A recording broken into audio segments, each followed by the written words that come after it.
Donc, réagir à une situation d'exception impliquant de nombreuses victimes,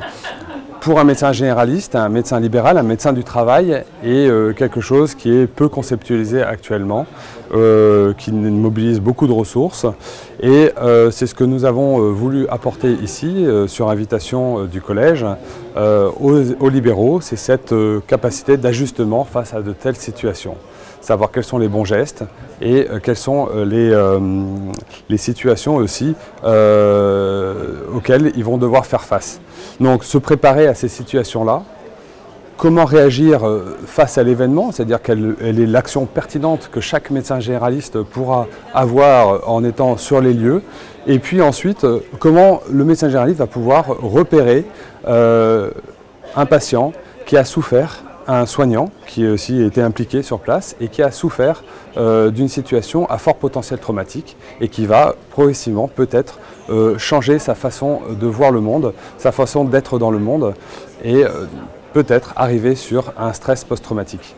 Nous avons du coup avec le docteur Sébastien du centre de simulation du service de santé des armées du Val-de-Grâce et moi-même, docteur Hugues du médecin-chef du service des urgences de l'hôpital d'instruction des armées Le Ouest, nous avons voulu essayer de formaliser ça sur une belle session pour les médecins libéraux.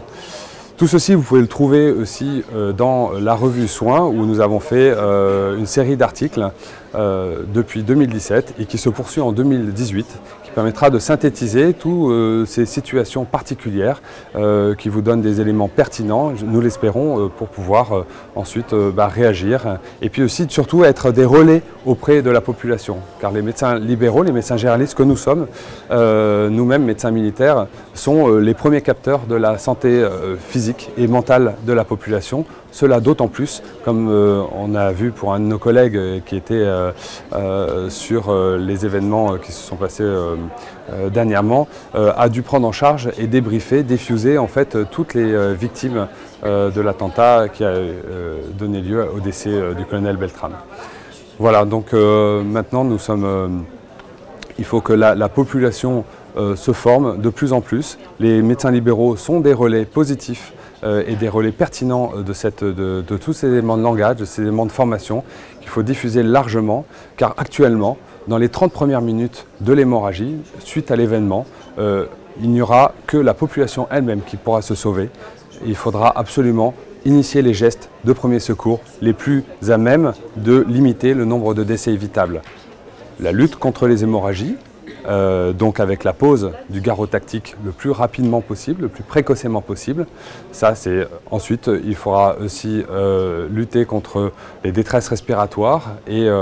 les saignements actifs qui empêcheront les gens de respirer. Et en fait,